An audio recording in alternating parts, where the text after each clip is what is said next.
Bueno, bienvenidos todos, bienvenidos a emunahoy.com. Estamos estudiando Pirkei Avot, estamos en el capítulo 5, la Mishnah número 7. Hoy les damos la bienvenida a los que están conectados en este momento, a los que van a escuchar esta grabación en alguna otra plataforma, en alguna otra oportunidad, de las muchas en las cuales está disponible. Estamos estudiando, les decía, el Pirkei Avot, el capítulo 5, la Mishnah número 7. Este shiur fue preparado y estamos estudiando también para que sea Leilun Ishmat Rafael ben Nede, Moshe Haim ben Naomi y Ayala bat Haya. Nosotros veníamos estudiando en este capítulo y hasta ahora nos encontrábamos con distintas enseñanzas que traían los sabios. Siempre hasta ahora eran múltiplos de 10. Ahora cambia, ¿no? Hay un cambio en el número y vamos a ver que la Mishnah utiliza otro tipo de, digamos, de numeración. Yo la voy a poner directamente en castellano para verla más rápido. La voy a leer primero y dice así: 7 cosas caracterizan a una persona necia y 7 a una sabia. Un hombre sabio no habla ante quien lo supera en sabiduría o en años. No interrumpe las palabras de su prójimo, no se apresura a responder, pregunta lo que es relevante al tema en cuestión y responde al grano.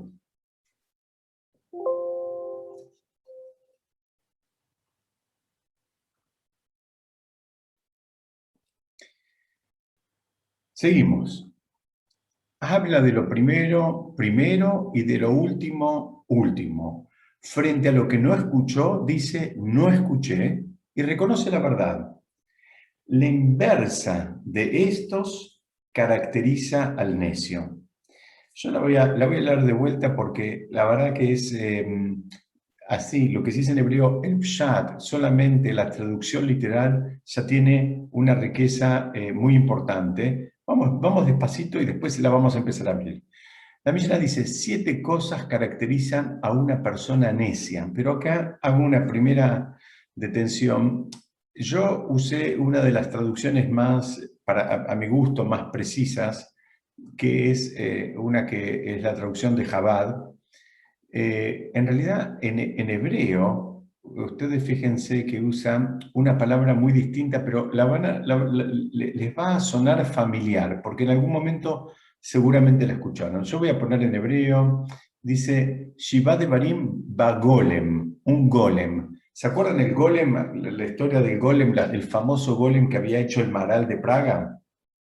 El golem, ¿qué era? El golem era una creación que había hecho el Maharal de Praga, era una persona que sabía mucha Kabbalah, y había hecho una creación, pero que no tenía neshama, que no tenía alma, porque él no le podía, digamos, a esa creación semi-humana, por decirlo de una manera, él con todo su conocimiento podía crear esa criatura, valga la redundancia, pero no le podía insuflar un alma. Y acá esa es la palabra que usa, que la vamos a ir estudiando en el transcurso del encuentro del día de hoy. La traducción habla de un necio, pero después yo creo que van a estar de acuerdo conmigo en que la traducción es por lo menos insuficiente. Entonces volvemos. 7 cosas caracterizan a una persona necia, entre comillas necia, y 7 una sabia. Y empieza el listado. ¿Qué es lo que hace el sabio? Nos va a decir las 7 cosas que hace un sabio y va a terminar diciendo lo contrario es lo que hacen los necios. Dice, un hombre sabio no habla ante quien lo supera en sabiduría o en años. No interrumpe las palabras de su prójimo, no se apresura a responder, pregunta lo que es relevante al tema en cuestión y responde al grano. Habla de lo primero primero y de lo último último.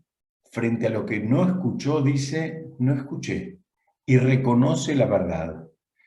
Y la inversa de todas esas características es lo que describe al necio. Hasta acá es la Mishnah. Yo creo que si no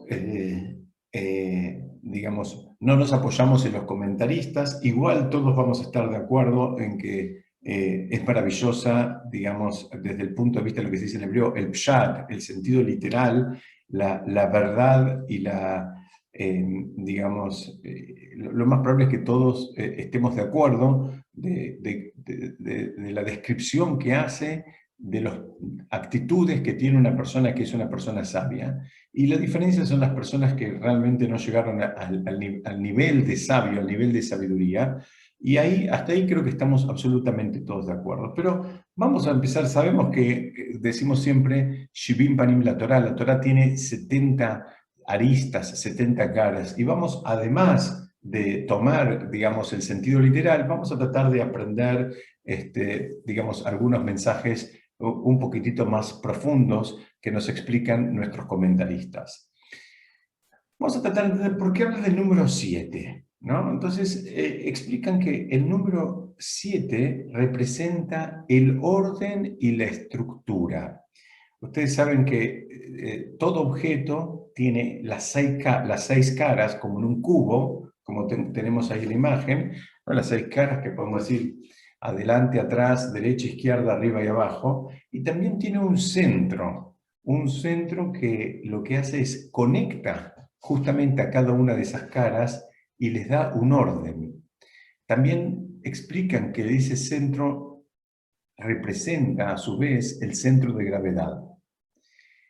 Entonces, en una primera lectura rápida, tenemos que entender que cuando describe al sabio, lo describe con 7 cualidades, porque eso representa un trabajo de midot, es un trabajo, la traducción de la palabra midot es también como cualidades, como características, como cualidades digamos, de la personalidad del espíritu, que, digamos, nos arroja como resultado una estructura mental, psicológica completa. El número 7 sabemos que representa el proceso completo de la creación, ¿no? El día fue, digamos, Hashem creó el mundo en una semana, porque el Shabbat fue una creación también.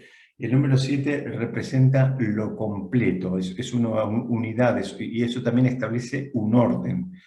Entonces, estamos entendiendo por qué son 7 las cualidades. Vamos a avanzar un poco.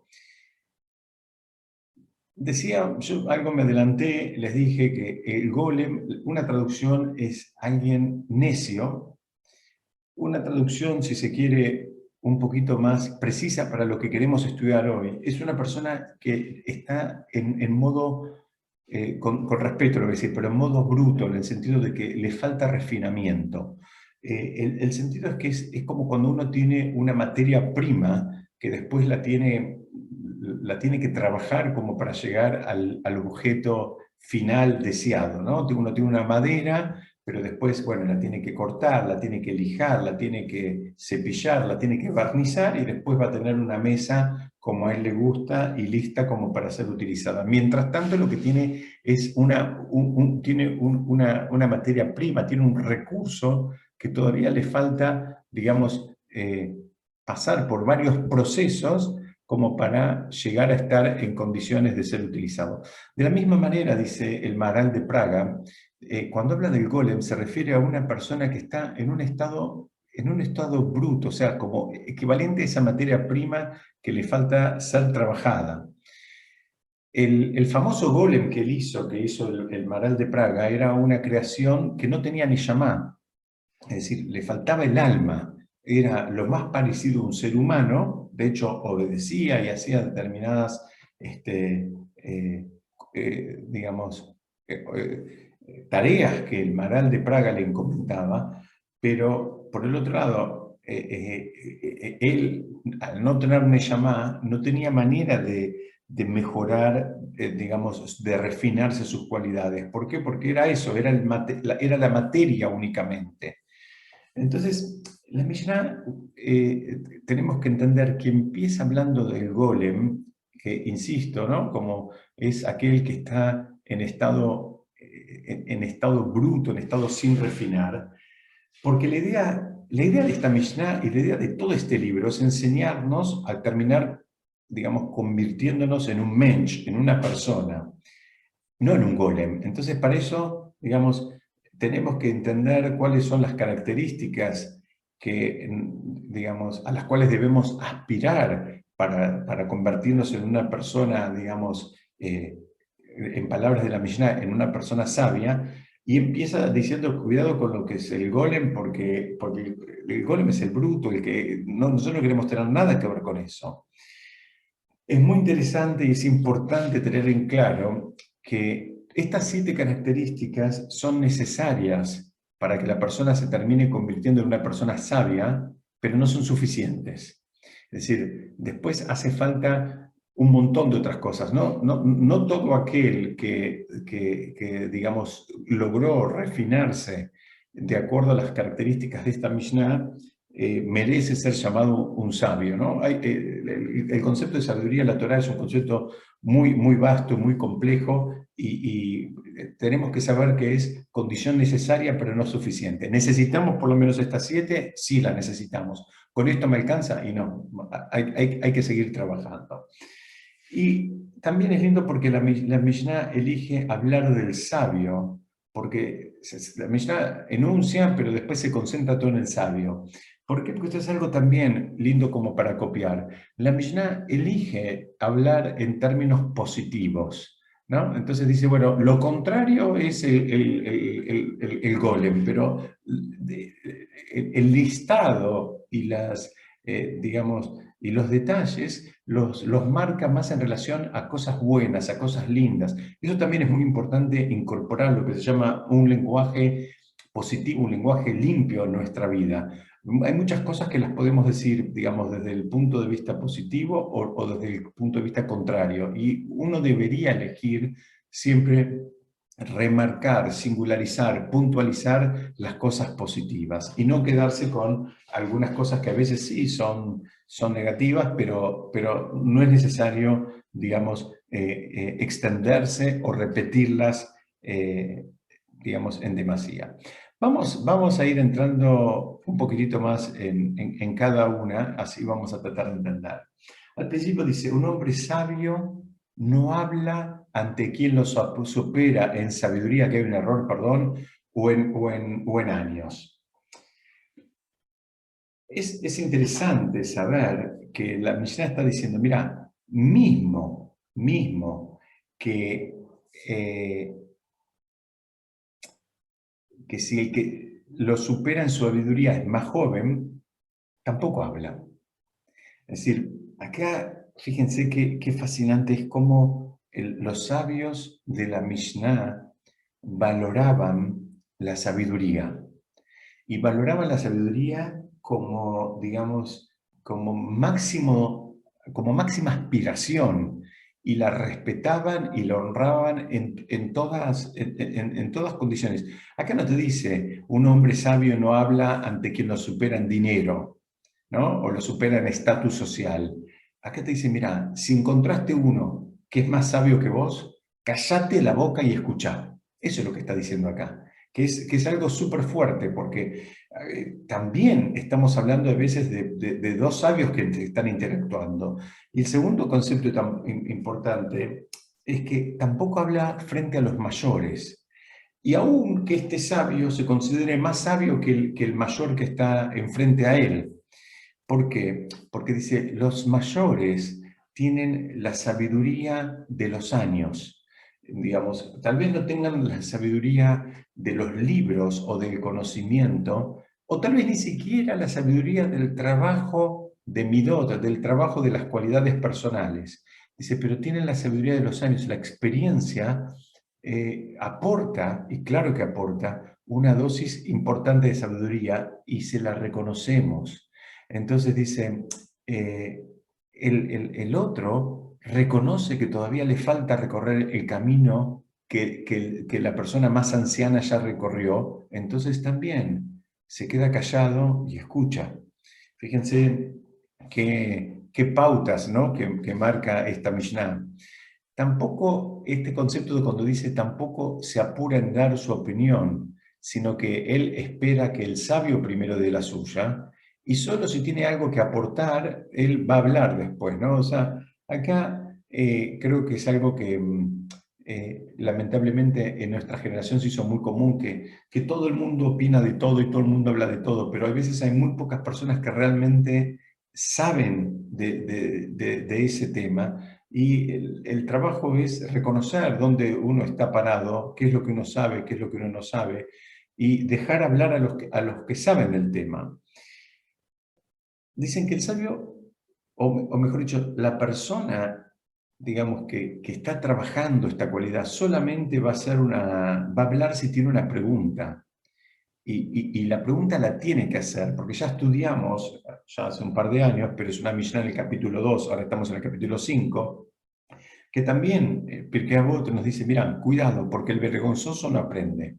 El que es vergonzoso y le da vergüenza, digamos, decir que no entendió, o preguntar, o pedir que le aclaren un concepto, también se va a quedar, digamos, en la ignorancia. Entonces, hay que encontrar el punto, digamos, de equilibrio entre preguntar lo que uno no entendió. Tal vez hay que encontrar también el espacio y el lugar y cómo preguntar y el tono con el cual preguntar. Y por el otro lado, saber que, bueno, que a veces hay que estar más en modo escucha que en modo habla, que eso también es una cualidad que caracteriza a los sabios, porque lo que el sabio ya sabe, lo sabe. Entonces él ahora está tratando de captar lo que pasa, lo que le pueden llegar a aportar los demás. Ahora, si uno habla todo el tiempo, difícilmente va a recibir un aporte. Avancemos un poquitito.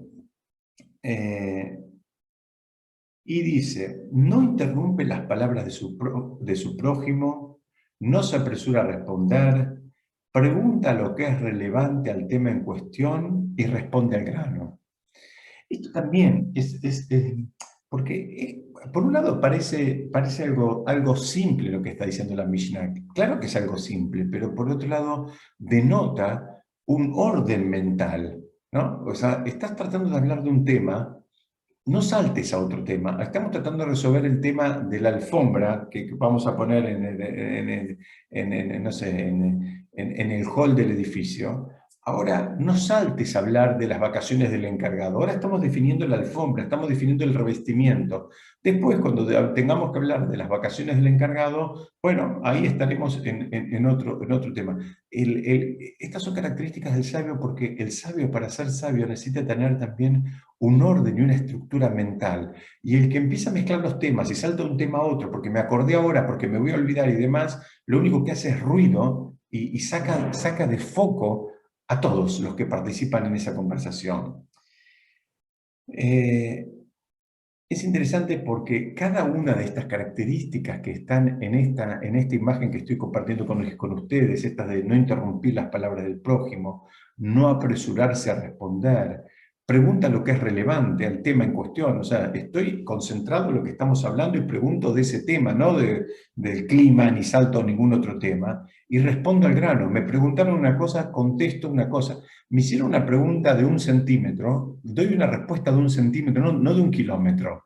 O sea, eso también es una forma digamos, de manifestar haber alcanzado la sabiduría. Hay veces la pregunta requiere una respuesta de medio renglón, y esa es la respuesta que hay que dar, no hablar una semana, no contar la historia de tu vida. Te hicieron una pregunta, contestá la pregunta.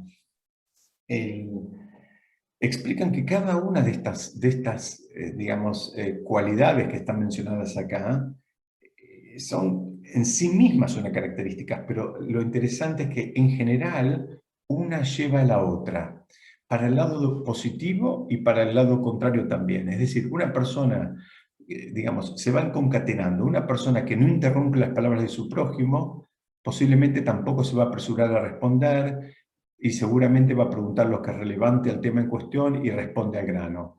Y todo lo contrario también, el que interrumpe permanentemente también va a contestar apresuradamente, va a preguntar lo que no tiene nada que ver con el tema y va a contestar cualquier otra cosa porque ahora se le ocurrió, porque hizo asociación libre, porque le vino, porque va a decir que si no se olvida, en fin. Entonces, estamos tratando de entender lo que nos enseñaron nuestros sabios, cuáles son las características de un sabio. Y no lo piensen acá porque Besat Hashem, que todos podamos llegar a ese nivel de que algún día seamos llamados sabios, pero no importa. Nosotros tenemos mismo que nunca lleguemos a esos niveles, tenemos que por lo menos saber cuáles son las cualidades que tenemos que ir cultivando y haciéndolas propias, porque eso nos va a ayudar, como dije antes, a tener una estructura mental que también nos va a hacer más eficientes y nos va a hacer aprovechar el tiempo de una mejor manera, que a su vez nos va a permitir también estudiar más y avanzar más en nuestros estudios. En fin, es todo un círculo virtuoso, ¿no? Cuando la persona está muy fuera de foco, a veces la energía se disipa de una manera muy pronunciada y después los logros cuestan más verlos. Entonces, digamos, ahí se va entendiendo, ¿no? Porque no interrumpe, capta lo que su amigo, su compañero le dice, y luego puede hacer las preguntas relevantes. La persona que no interrumpe es porque está escuchando, escucha completo el relato, escucha lo que el otro tiene para decir, lo que el otro quiere compartir con él. Entonces, después él sí puede preguntar. ¿Por qué? Porque estuvo prestando atención. Si él está más desesperado por meter su bocadillo, por interrumpir, por decir lo que él ya, digamos, sabe todo y él le parece que, digamos, ya tiene la respuesta a todo, bueno, posiblemente ni siquiera haya escuchado el planteo completo que le hizo el compañero. Entonces, porque no se apresura en contestar, también puede ir al grano. ¿Por qué? Porque está concentrado con el tema. Y acá encontré varios comentarios, ¿no? Varias maneras de estudiar esto. Dice, no se apresura a contestar, mismo que la pregunta sea de un ignorante. Hay veces la pregunta que le están haciendo del otro lado es tan básica que uno, por un lado, podría contestarla en medio segundo. Dice, mira, él no se apresura. ¿Por qué no se apresura a contestar? Dice, por varias cosas.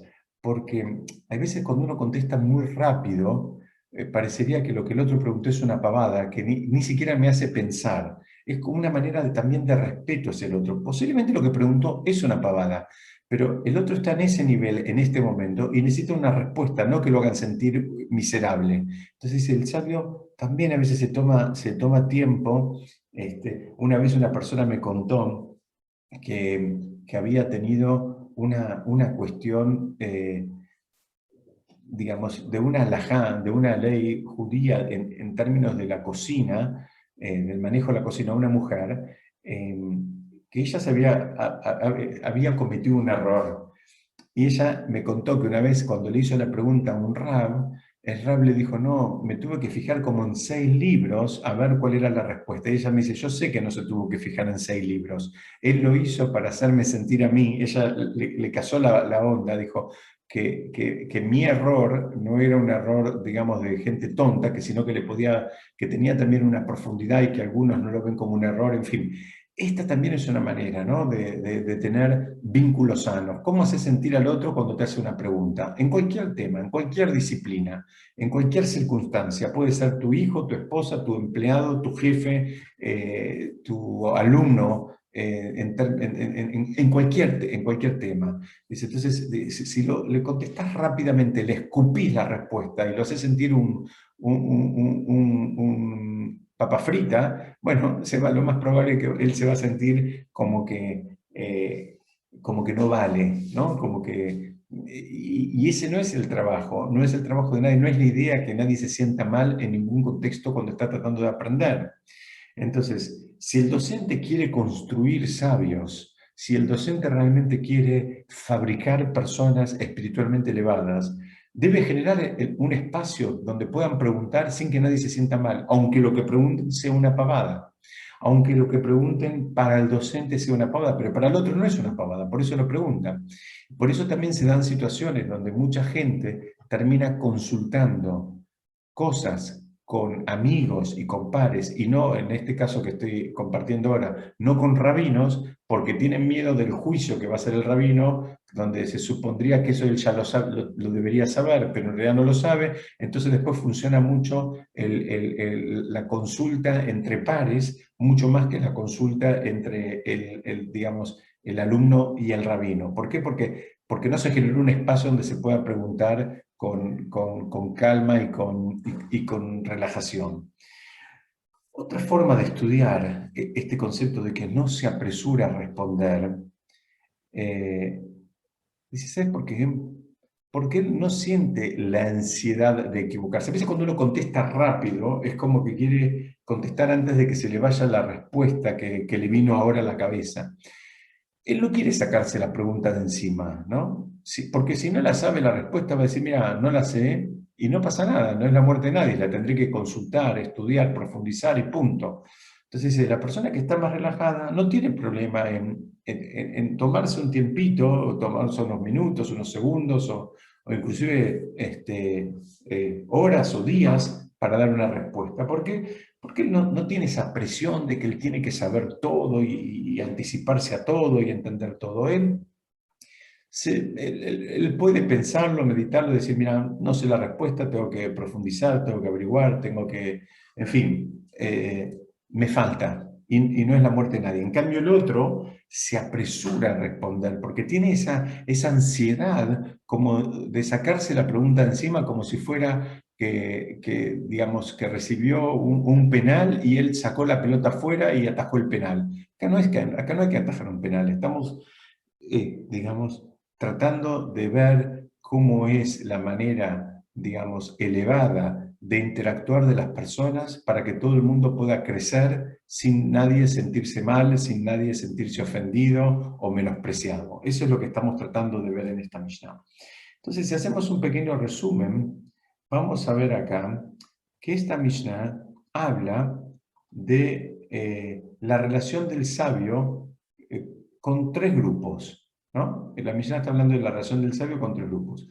Con los maestros de él, con los colegas y con los alumnos, ¿no? O sea, estamos buscando una interacción sana a estos tres niveles, ¿no? Cómo la persona interactúa con alguien que es un maestro de él, con alguien que es un colega o con un alumno. En definitiva, la interacción debería ser más o menos la misma con cualquiera de estos tres niveles. Entonces, en relación a los mayores de edad o a los maestros o a los mayores en sabiduría, dijimos, no habla frente a ellos, ¿no? Como que él está en modo más escucha. En relación a los colegas, no los interrumpe, ¿no? Hay un ida y vuelta, escucha por completo, escucha hasta el final, escucha, digamos, la concatenación de ideas y los deja fluir, no lo está cortando, no lo está, digamos,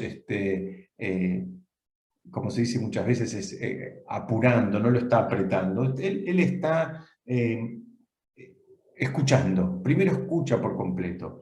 Y en relación a los alumnos, no se apresura en responder, ¿no? Eso también es muy importante, por todo lo que dijimos hace unos minutos, ¿no? Esto de al alumno no considerar, que el alumno considere que la pregunta era una pavada, que se la contestaron de taquito, se la contestaron en medio segundo. Es ese tiempo y es esa forma también de respetar al alumno que habla la Mishnah. Vamos a seguir un poquito más y dice, habla de lo primero primero y de lo último último. Esto también habla de un orden mental. Mirá, si vos me preguntaste, hay varias lecturas de esto, ¿no? Vamos a terminar lo que dice, para refrescar la Mishnah. Frente a lo que no escuchó, dice no escuché, y reconoce la verdad. Y la inversa, eso sí caracteriza al necio o al golem. ¿Qué significa? Habla de lo primero primero y de lo último último. Dice, si le preguntan dos cosas, las responde en el orden en que fueron preguntadas. Es decir, si alguien le pregunta, ¿cómo hago para ir de Buenos Aires a Mar del Plata? Y después le pregunta, ¿y cómo está el clima en Mar del Plata? Bueno, una característica del sabio es que le sigue la estructura mental, la estructura del pensamiento de la pregunta. Y no le contesta primero la temperatura y después qué ruta tiene que tomar, sino que si el otro preguntó primero la ruta y después acerca de la temperatura en el lugar, él va a contestar también en ese orden.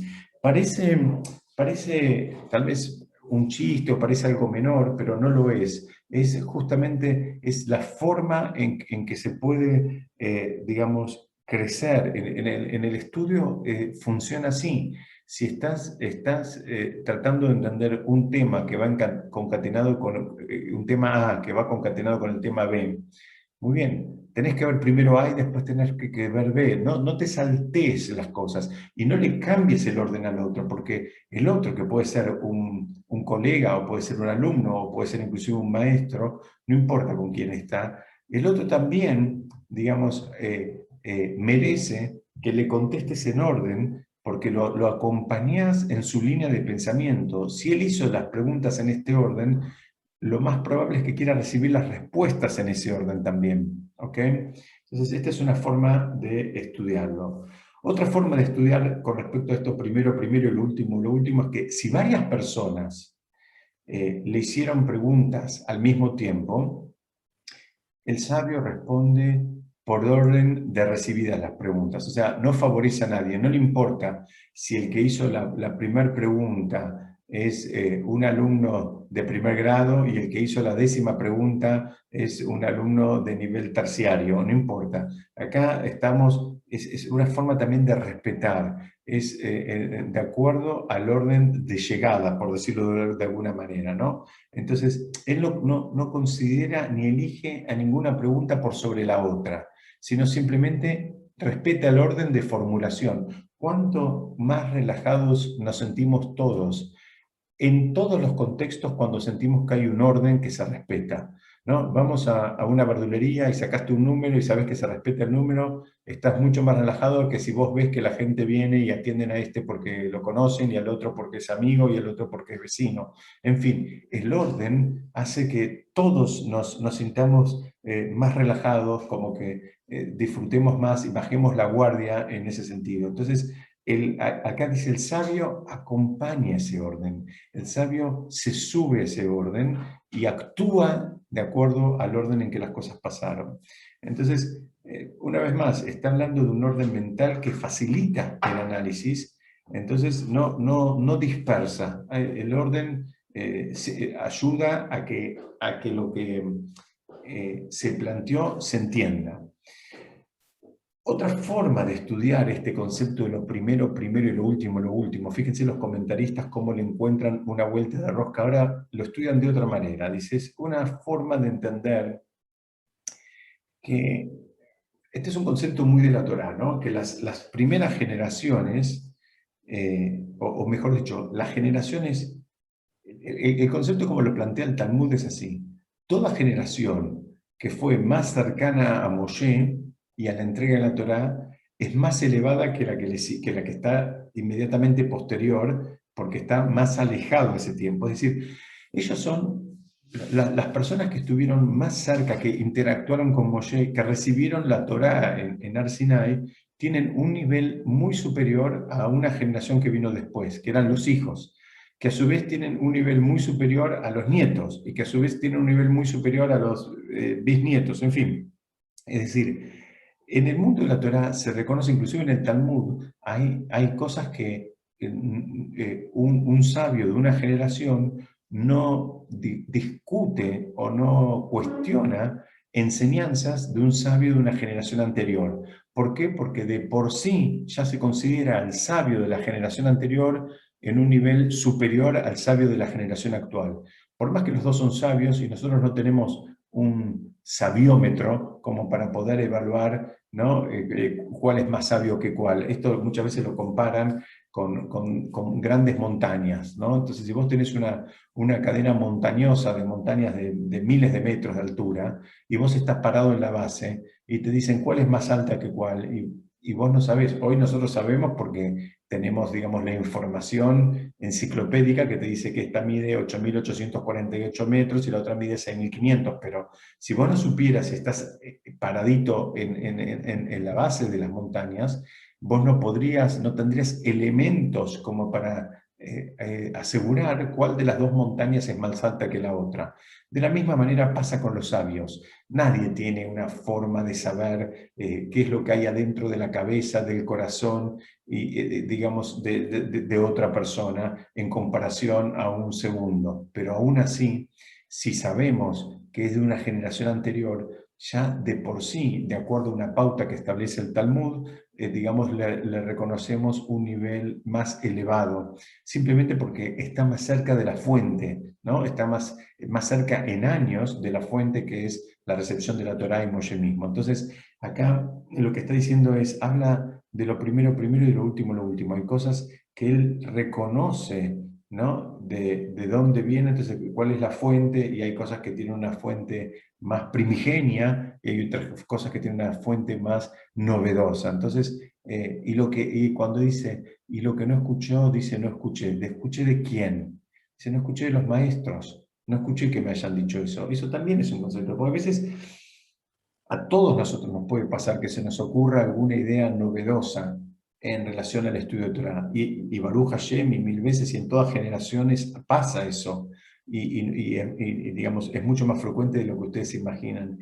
Pero también hace falta un trabajo de honestidad, de decir, mira, esto es algo que se me ocurrió a mí, no lo encontré escrito en ningún lado, ¿no? Y eso es lo que él dice, lo que no escuché, no escuché. Entonces, digamos, este concepto, para resumir esta imagen, ¿no? Este concepto de lo primero primero y lo último, se puede entender una vez más en varios niveles. El primer nivel es un nivel de orden, ¿no? Si me están preguntando la pregunta A y la B, contesto por orden, la pregunta A y la B. ¿Por qué? Porque acompaño la estructura, digamos, de razonamiento del que formuló la pregunta. El concepto de decir frente a lo que no escuchó, no escuché, es un concepto de honestidad que también está recalcado acá en esta Mishnah. Personas dicen que Hashem, entre otras cosas, lo que más busca de la persona es la honestidad. No importa si estás haciendo nivel 1, nivel 5 o nivel 100, pero lo que hagas que sea honesto, que sea de verdad, que no sea para impresionar, para cancherear, para demostrar algo frente al otro. Entonces, él puede decir, mira, yo esto lo hago así, o esto no lo hago, o esto me sale, o esto no me sale. Ahí está hablando también de honestidad. Y acá encontré una placa que nos va a ayudar para entender este concepto. Dicen que la placa dice, vendo audífonos, no escucho ofertas, ¿no? Es como un chiste, ¿no? Pero, ¿qué significa?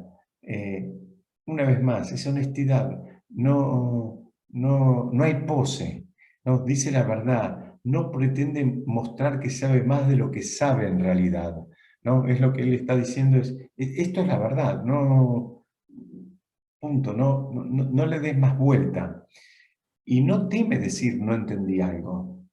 Él no teme decir, explícamelo de nuevo. No escuché, ¿sabes qué? No escuché, no entendí, no me entró. Bueno, buscame, ayúdame, dame otro ejemplo, explícamelo más despacito, con otras palabras, en fin. Eso también es algo que, digamos, denota que la persona está, por lo menos, en lo que se llama modo sabiduría. Está encaminado, como dijimos al principio, no alcanza, pero por lo menos está encaminado, está digamos, en los carriles correctos que después con otros trabajos, Besat Hashem pueda llegar a ese buen puerto que todos queremos para nosotros y para nuestros hijos, ¿no? Que sean personas de bien interactuando con un nivel de sabiduría. Y, digamos, yo quiero compartir con ustedes algunos conceptos más en relación o una mirada más cuando dice frente a lo que no escuchó, dice no escuché. Y esto es algo muy interesante. Creo que alguna vez lo vimos juntos, pero está bueno, digamos, refrescarlo ahora. Tenemos una Mishnah que está hablando justamente de esto. Y yo para explicar este concepto me voy a apoyar en algo que todos escucharon alguna vez, Baruch Hashem, tanto, digamos, en carne propia o o en boca de nuestros hijos. Ustedes vieron que cuando se casa un matrimonio bajo la jupá, de acuerdo a la ley judía, lo que le dice el novio a la novia, en el momento que le pone el anillo, le dice, Arei ad mekudeshet li kedat Moshe Israel. Le dice, estás, digamos, consagrada para mí de acuerdo a la ley de Moshe y de Israel.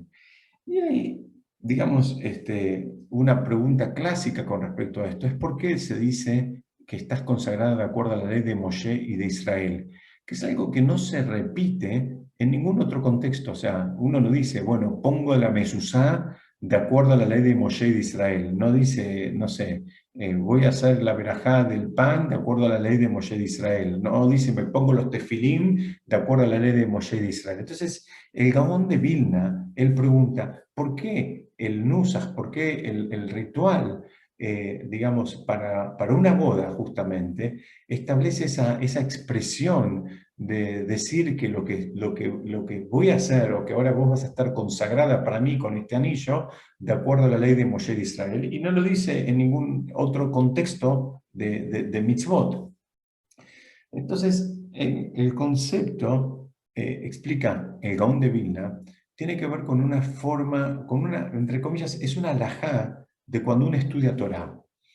Ustedes saben que si, supongamos que estamos estudiando Torah y que Torah es digamos, la regla del 2, ¿no? 2 por 2, 4, ¿no? Y la sabemos todos porque es muy fácil. Elegí esa a propósito. Entonces, ya estudiamos. En la clase número 1 estudiamos la regla del 2. Ahora, en otro contexto, si supongamos que en la clase de mitad de año viene el docente y dice, vamos a estudiar la regla del 2, posiblemente muchos alumnos le van a saltar a la yugular y le van a decir, mira, ya la vimos 20 veces, ya vamos por la tabla del 9, no del 2. Dije, no se arregla, dije, no, es la tabla, perdón. Ya estamos por la tabla del 9. La tabla del 2 es pan comido, la sabemos de memoria, me aburro, veamos otro tema. Esa sería una reacción esperable en alumnos que ya vieron la tabla del 2, ya la practicaron, ya se la saben de memoria y ahora, digamos, aspiran a terminar de aprender el ciclo y decir, bueno, quiero saber la del 9 bien, pero les aburre, les fastidia repetir la clase que tiene que ver con la tabla del 2 cuando ya van por la del 8 y ahora la que tocaría es la del 9. Eso, digamos, creo que lo entendemos todos y en algún momento nos pasó y es entendible. Ahora bien, fíjense qué distinto es cuando vamos al mundo de la Torá. Supongamos que es el mismo ejemplo, pero supongamos que la tabla del 2 y la tabla del 9 sean cosas que tienen que ver con Torá. Dice, si vos ya viste la tabla del 2 y ahora viene el mismo maestro u otro maestro y te la quiere volver a enseñar, y vos decís, pero yo ya la sé de memoria la tabla del 2, yo ya estoy por la tabla del 8, o sea, me estoy por graduar, porque cuando termine de aprender la del 9 me dan el diploma. Bueno, dicen, de acuerdo a la halajá, vos no podés decir yo ya la vi. ¿Por qué? Porque si bien vos ya viste algo de la tabla del 2, ahora cuando viene un nuevo docente o el mismo docente en otro momento, que también él pasó el tiempo y tuvo acceso a otras, digamos, incentivos, a otros materiales, a otras lecturas, siempre le va a impregnar una dosis de novedad. Siempre hay una dosis de novedad en los conceptos de Torá.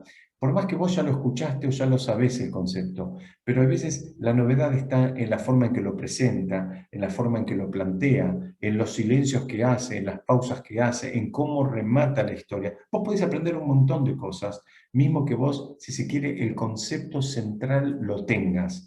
Entonces, la halajá de la Torá es que vos nunca podés decir o descartar y decir, mira, eso yo ya lo sé, eso yo ya lo escuché, eso yo lo estudié 20 veces.